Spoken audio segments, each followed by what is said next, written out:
All right, we are live. Oh my gosh. And my rice is done as soon as I start recording. Wake up and bake up this year, jump out the crib, stack up my C-note this year, killing my ego this year, all for the people this year. I was whispering because I'm trying to get used to recording. And this is a little strange for me. Which is weird because I used to be in broadcast journalism. But this is not journalism. This is like real, raw, uncut me.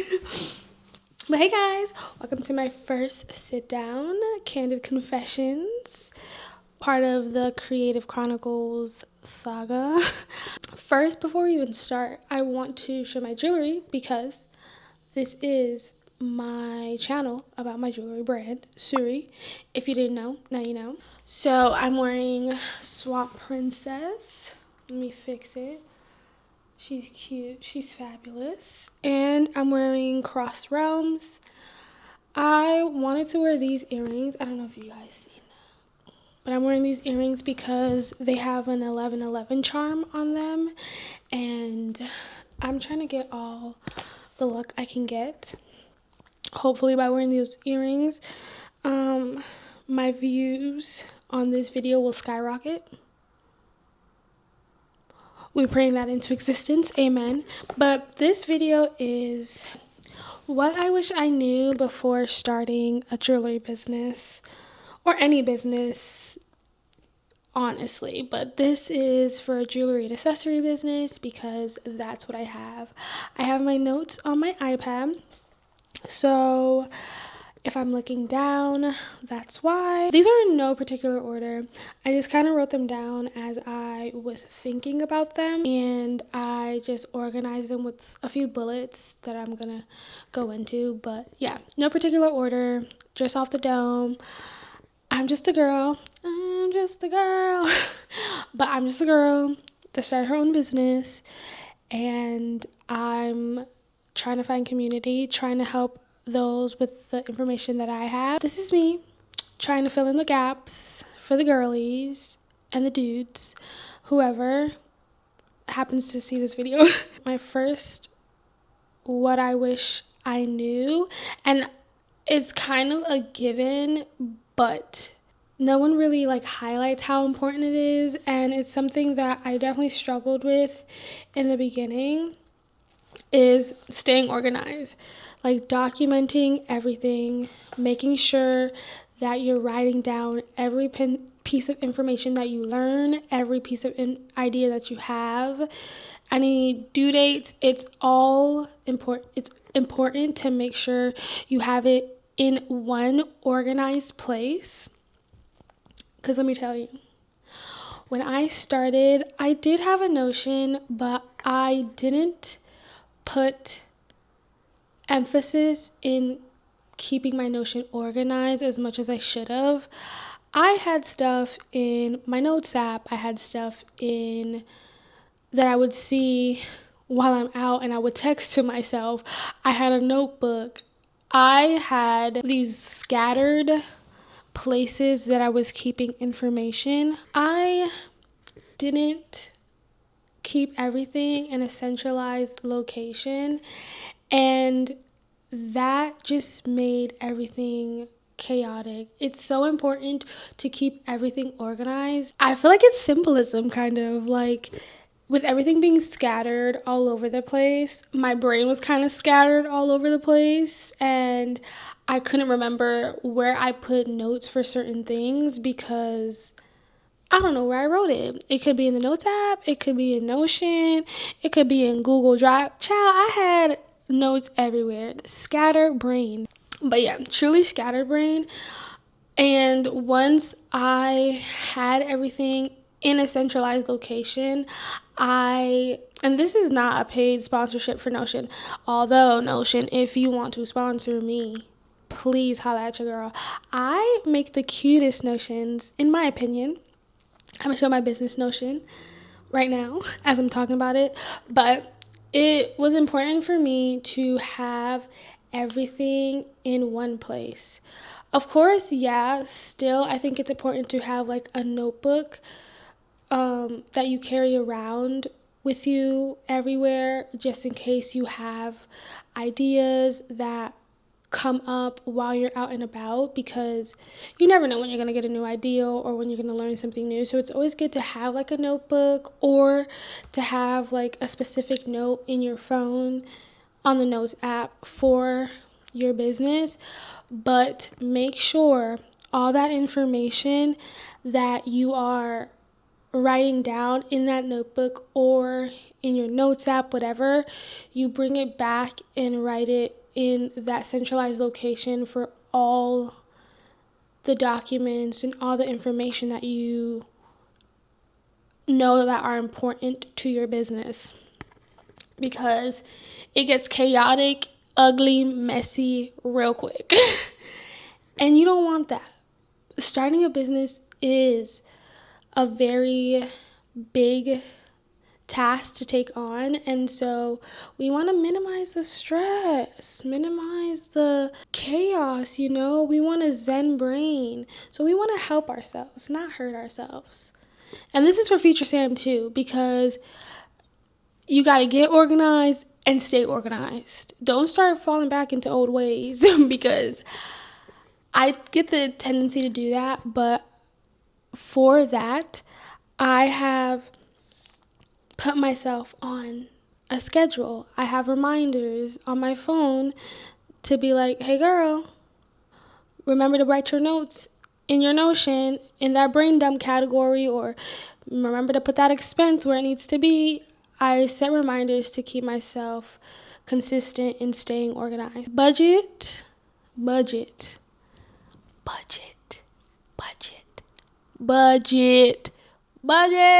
Like, nobody tells you or shows you how to budget. Everybody tells you the importance of budgeting, but this is not something that we've learned in school. And so for me, budgeting was hard. I started budgeting for my personal life first, and I think that kind of helped with budgeting for my business. But also, budgeting for your business is a little bit different, because you have to also budget for your taxes, your monthly taxes, and your yearly taxes, and quarterly taxes. Oh my God. We have a lot of taxes, but that's why budgeting is important. That's why also having a good banking system is important. Also not sponsored, but I bank with Lily. They're the ones that worry about my taxes and taking out how much money I need to take out for whether it be quarterly tax, or quarterly self-tax, any yearly taxes for the year. They're the ones that handle all of that. So I highly recommend Lily. It's always good to budget yourself as well. I keep a Notion spreadsheet of all my expenses, and I have like categories for those expenses as well. I'll put that on the screen so y'all can see my expense sheet. And I've made it to every Thursday I have an alarm that goes off so that I can go and fill out my expense sheet for the week and fill out all my expenses for my business, because I promise you, you're shooting yourself in the foot, and you're gonna be pissed at yourself if you don't sit and actually do your expenses when you said you're gonna do it. One, if you don't even have a bank account separate for your business and it's with all the rest of your expenses, that's already a headache. Don't do that. Have a separate bank account for your business, please. But if you're going through your expenses and you're waiting till last minute to do it, girl,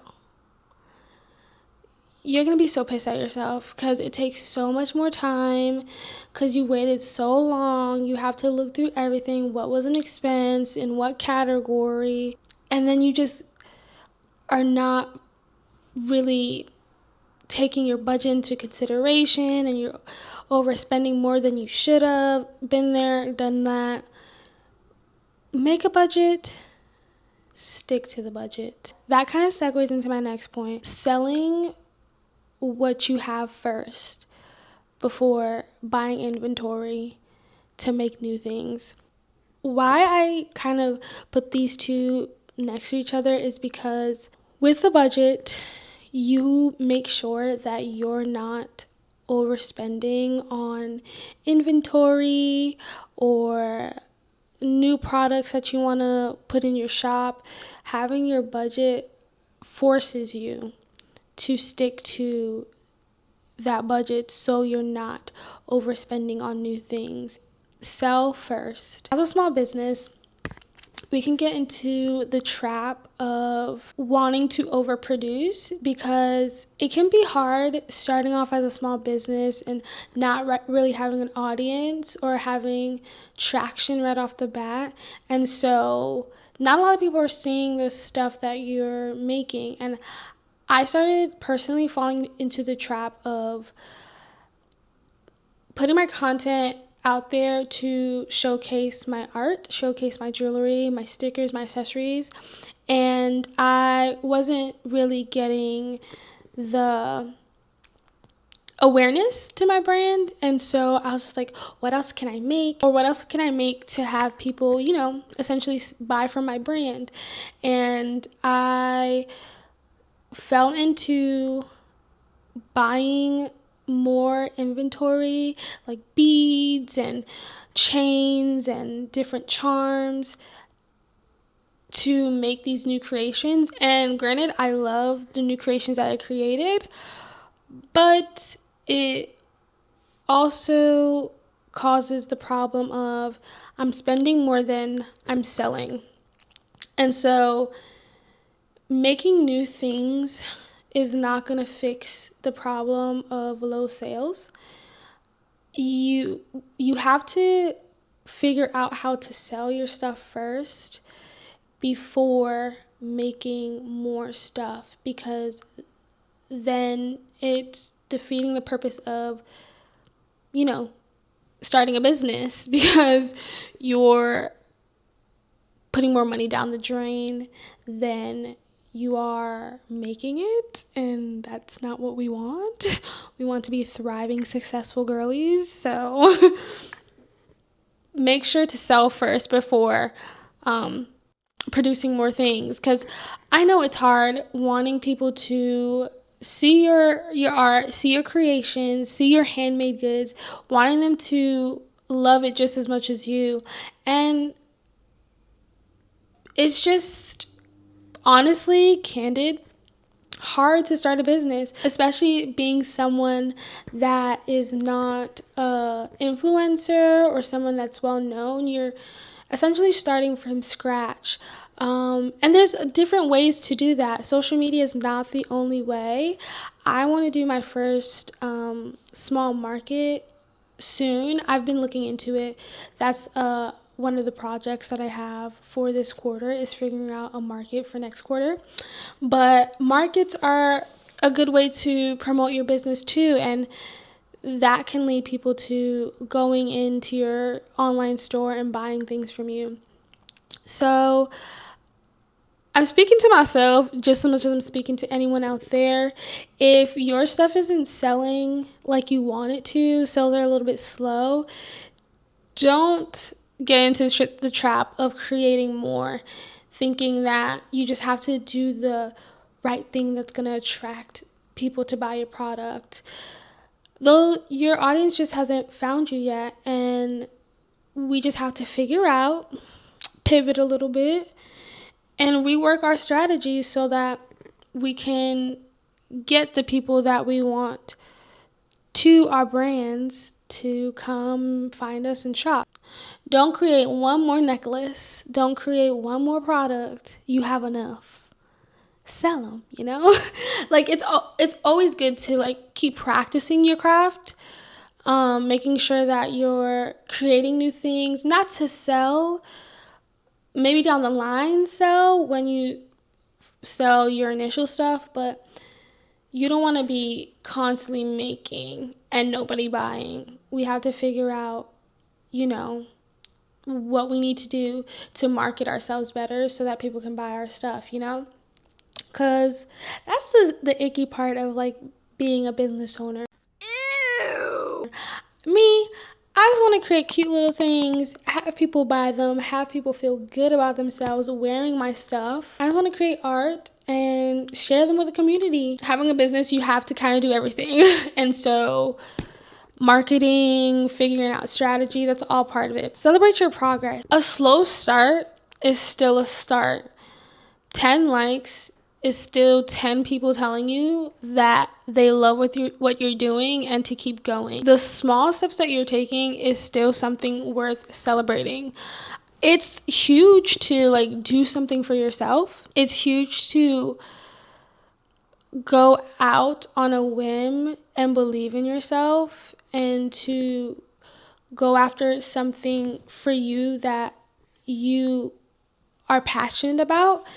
And so a lot of times I feel, and this is coming from my personal experience, not everyone may feel like this, but I have felt like I criticize myself more than I celebrate myself. And it's just like, there is so much that I've done in this short time of being a business owner, because I only started my business in June of last year, and I've done so much in that time. Like, I learned so much about Georgia and how Georgia law works about having like your own business. I learned so much about the behind the scenes of a business. I've gotten so much better at math. Like, it's crazy. I'm a mathematician, y'all. Like, I've learned so much about math. I've learned so much about like the postal service, packaging. I've learned so much and I've grown so much. And it's just like, why not celebrate myself? Like, I have my own shop on Instagram. I have my own website that I built that people can come on and shop things that I've designed or I've made with my own hands. Like, that is something to celebrate. And I got 10 people that didn't have to, if they didn't want to, like my stuff and come on my online shop and buy from me and purchase my things. Like, that is something to celebrate. And I think a lot of times being in a culture that everything is kind of, it looks instant, you kind of want that instant success and you want the right people to find you right away. But that's not how it works. The people that are meant to be a part of your community, they slowly find you. There's so many people out there with so many things going on for them, so many things that they have going on, and so give it time. You know? And that's something that I had to learn, and I'm just focused on building a community for myself, being authentically me, so that when my community finds me, which they have been and I've been finding them as well, that there's no mistaking that we're meant to be in community with each other, because I know that I'm who I am. I'm not trying to portray a certain way to get a certain amount of attention. Like, I'm being me because I want to find that community, and those small amount of likes on socials, that small amount of engagement. I'm doing this because it seems small, but it is big, because it's people showing that they are interested and they care about what you're doing. And that's big. So celebrate that, you know? So my next tip has to do with designing versus manufacturing. I don't know if this is like this for everyone, but for me, I kind of had like a negative connotation surrounding working with manufacturers. Like, that was like a big no-no. And I think it's because when working with manufacturers, a lot of people feel like others haven't been 100% transparent. And it's like murky waters, I guess. There's some people that feel like it's okay to work with manufacturers, and there's some people in the jewelry industry that I've heard negative feedback about working with manufacturers. Me personally, I don't see the issue with working with a manufacturer. And I say that because everyone needs a start. Like, for me, I didn't go to school to create jewelry. I didn't study jewelry. I studied visual design. I'm just someone that really loves jewelry, and what started as a passion project for me ended up being a business. And so, like me, a lot of people don't have the right tools or don't have the access to things that other people may have access to, but that shouldn't stop you from going after a dream of yours. For me, because it was like a hobby of mine, I knew how to work with jewelry making tools, and like I had a bunch, and I had practice chains and charms, and so it was easy for me to like transition it into like a business. But some people don't have the time to do that right away, and so I don't think that it's wrong to work with manufacturers to make your designs come to life. Me, I hand make some of my things, but also some things like my keychains, I design them and then I go to a manufacturer to have the keychain printed, and then I'll add my own little charms to them as well. And I think as my business grows, yeah, I'm like hand making everything right now, but as my business grows, I want to work with manufacturers, but manufacturers that I believe in, that are ethical, that I can build a long-lasting relationship with. I plan on working with them to produce my stuff because I want this to actually be a big business one day, you know? And so that's my plan. I don't plan on hand making everything forever. I plan on having a team of people and manufacturers that I can work with. But ultimately, I feel like if you're designing your own stuff, if you're coming up with the concepts, it's okay. Find that manufacturer and work with them, you know? Work smarter, not harder. One other important thing, branding is everything. Flesh out your brand. Excuse me. But branding is everything. When I was in school, thankfully, gratefully, my grad program, we focused a lot on branding. Even my undergrad programs, I focused a lot on branding. So it kind of came second nature to me to really hone in on my brand. Your brand pillars, your audience, your identity, all that you gotta have locked down. You got to know what your brand pillars are, what you believe in, what you stand for, who you are. You gotta know that in the back of your head, or have like a vague idea. It's always good to write that down. Knowing your brand pillars, having your target audience, all that shapes how you show up on your socials, your web presence, essentially.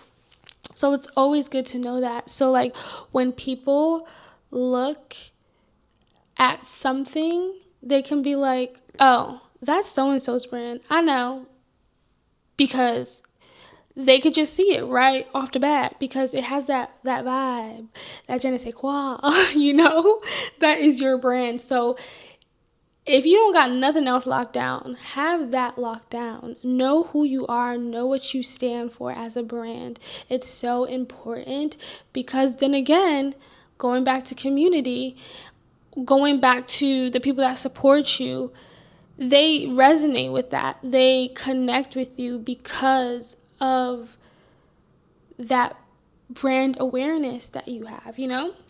Know that brand. Understand your brand pillars. This is what we stand for. This is the causes that we believe in.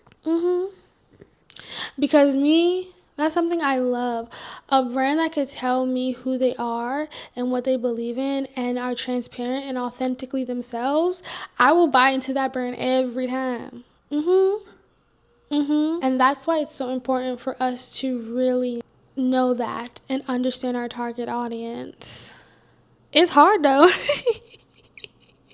Not me preaching, and I'm just like, but I'm still kind of struggling.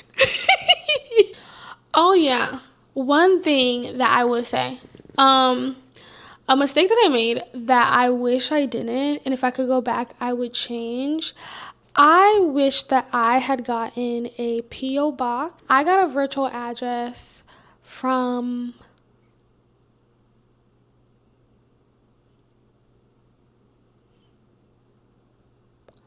I'm going to put the name of the place that I got a virtual address. And it's great. Don't get me wrong. There's nothing wrong with it. But the only thing is that what I didn't realize is the virtual office, if anything is sent to you, they send it like a fax. I don't understand.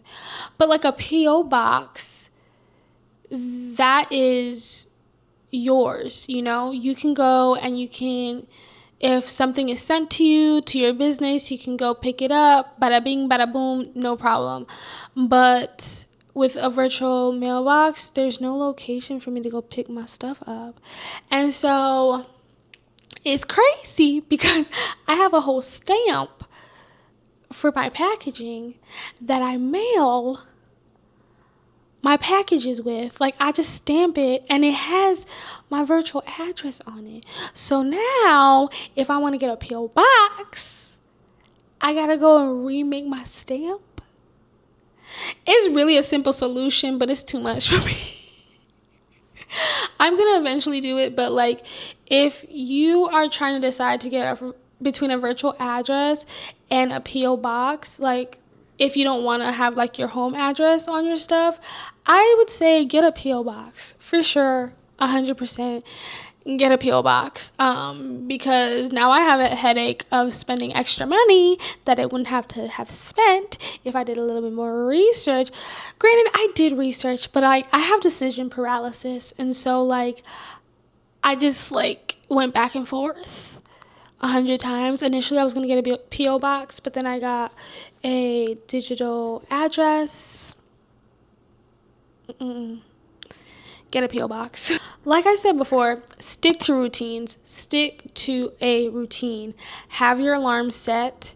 Don't ignore those alarms. I ignore those alarms. Have those alarms set. Don't ignore your alarms. Don't ignore your alarms. Don't ignore. I'm notorious for ignoring an alarm, but I've been really on it to make sure I have an alarm set for me to make sure I did my expenses, and make sure that I have another alarm set to make sure I have done my content, like made my content calendar. I have an alarm for everything. And I stick to that routine because it's better to always stay on top of it than having to scramble. Okay, favorite tools. So my favorite tool, hands down, even as someone that has Photoshop skills and Illustrator, Canva is that girl. I will use Canva for everything. Listen, like, you don't need to have no type of design skills with Canva. They have all the elements you need to make the bombest designs. You can remove backgrounds on Canva. I have Canva Premium. So like, when I don't want to even look or think about Photoshop or Illustrator, I just want to do something quick, especially like for my social media content. Of course, when I'm doing like illustrations and stuff like that, I'm on Illustrator, But if I'm doing like some social media content and I don't want to do too much, but I still want it to look good, Canva that girl. She got all the elements, you don't really need to do much. And I love Canva because you can have like your brand kit, branding. You remember I said branding? Your brand kit could live on Canva. So the fonts you use, the colors you use, your logo, everything will be on Canva. You can boop, bop, boop, just drop it all in there. That way, like when you're creating whatever design you're making for your social media, whatever content you're creating, it all goes together because it all has the right branding. So Canva is that girl. Of course, like I've been mentioning up and down this video, Notion. I love Notion because it keeps you organized. It's like simple databases that they're not overcomplicated. You stay on task. It's clear to understand. I would not say it's easy to make, but watch a couple of videos on YouTube and you'll learn how to use Notion. Once you learn how to use Notion, it's easy. CapCut, RIP. CapCut, I just got really excited. But RIP my girl CapCut. Like, I love these tools because, like I said, although I know how to use like Premiere and all these Adobe tools, I love a tool that's easy I could do things 1, 2, 3 in and out. I don't gotta think much. CapCut, her transitions. Listen, I'm so pissed about CapCut. And then now they trying to do whatever they trying to do. Apparently there's like a new meta version of CapCut. I haven't even looked into it. I just said, listen, child, I'm just gonna continue working with Premiere because it's too much. There's a lot of shade, a lot of pettiness going around, okay, with the whole social media. But nonetheless, CapCut was that girl. But unfortunately, she's not here. I don't know about the new whatever meta got going on. CapCut will be missed. I hope they bring CapCut back like they did TikTok, but I don't know. They playing around with us. Premiere is another great tool. I am biased. I've been working with Premiere since I was in undergrad, 2014, 2015. Since then, I've been using Premiere, so I love it. I know people love Final Cut Pro. I tried to use Final Cut Pro with my last video, and I cried so much. I was in distress. And why are the files so big for Final Cut Pro? I really have questions. But yeah, Premiere, she's simple, love her, great. That is another one of my favorite tools. And a new tool that I just found for YouTube, Epidemic Sounds. I'm pretty sure everybody knows about them, but I just found out about them, and so I'm sharing. They're a great place to find music, sound effects for your videos. They do cost, but it's a pretty lengthy trial time, and I'm on their trial time right now, but I'm 100% sure that I'm going to pay for a subscription once that's up. So yeah, that's another great tool. Okay, my last point is for social media and how we consume social media. I implore you to use the favorites option on Instagram. I started doing that, and I put a lot of accounts that inspired me on that favorites, and through that, I think it exposed me to other creators because of that favorites tab. I'm not sure, but now I'm seeing other people pop up that kind of align with me, and I think by doing that, I'm making the algorithm work for me. And so I take advantage of that favorite tabs. I have people that on there that are inspiring me, that I want to keep up with, that I enjoy their content and they give me ideas and I learn from them. So yeah, use social media to your advantage. Feed your brain the positive things that you want to see. Use that tab, and just be inspired and choose what you feed your body, girl. But yeah, that's the video. That's my tips. I hope you guys gathered something from this video. I hope you gathered something from this video. Something helpful, something you didn't know before.